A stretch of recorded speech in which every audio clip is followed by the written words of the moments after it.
साक्षात् परब्रह्म तस्मै श्री सद्गुरु रूपरेखा माताय नमो नमः। ओं नमस्तमन्ताय शास्त्रमूर्ते सहस्रपादाक्षि शिरोर्बाहुवे सहस्रनाम्ने पुरुषाय शाश्वते सहस्रमूर्तिकारिणे नमो नमः।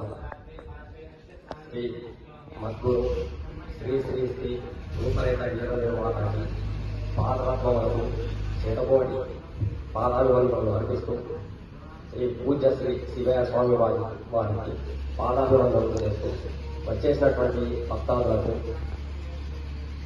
సాధులకు సంతులకు భక్తులకు నా హృదయపూర్వక నమస్కారాలు తెలియజేస్తున్నాను. ఈ అమ్మగారి వార్షికోత్సవ కార్యక్రమాలు 5 రోజులు జరుగుతున్నాయి. వచ్చేసినటువంటి భక్తులందరికీ కూడా నా హృదయపూర్వక నమస్కారం. ఈ కార్యక్రమాల్లో పాల్గొన్నటువంటి వారు ఎంతో పుణ్యాత్ములు.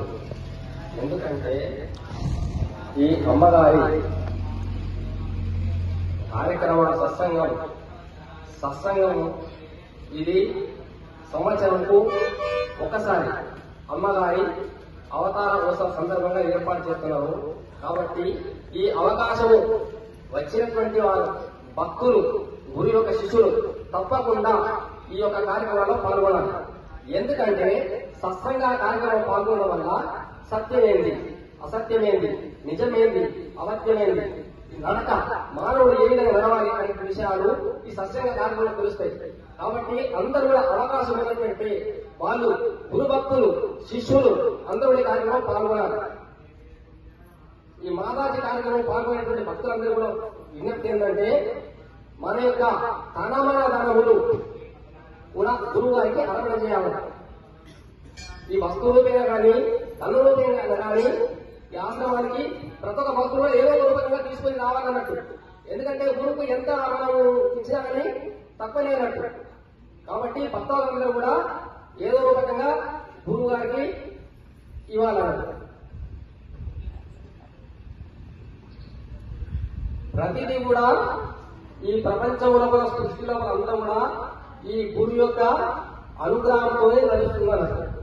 ఈ యొక్క మానవ జన్మ 84 లక్షల జన్మలలో కూడా మానవ జన్మ ఉత్తమమైనటువంటిది.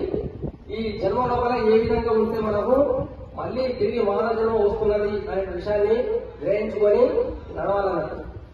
దీనికి భగవద్గీత లోపల 18వ అధ్యాయము 51వ శ్లోకము 50 నుండి 53 శ్లోకాలు నిష్కామ కరణాచరణం చేసి చిత్తమును శుద్ధమనర్చుకొని పరమాత్మల అచంచలమైన భక్తి కలిగి ధైర్యముతో మనసును సాధనపరుచుకొని నిష్కామ కర్మ చేయాలంట.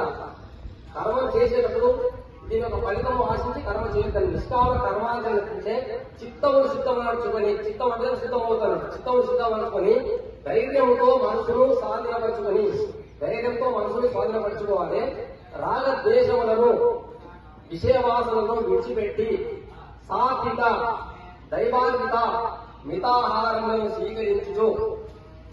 శబ్దాదేశములను రాగదేశములను విడిచిపెట్టి సాత్విక దైవాన్విత మితాహారములను స్వీకరించు.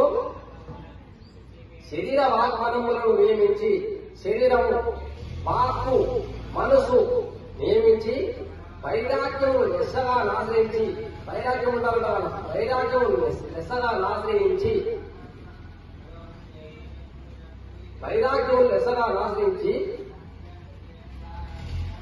ధ్యానయోగ పరుడై ధ్యానయోగం చేయాలి. ధ్యానం అంటే గురువు చెప్పిన మంత్రం ఏంటో ఆ మంత్రాన్ని ధ్యానము చెప్పడం చేయాలి. ధ్యానయోగ పరుడై అహంకారము దర్పాలను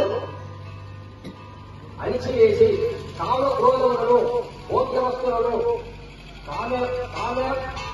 కామక్రోధములను భోగ్య వస్తువులను పరిగ్రహములను బాగా పీడించి మమకారం ఉండదు. మమకారం శాంత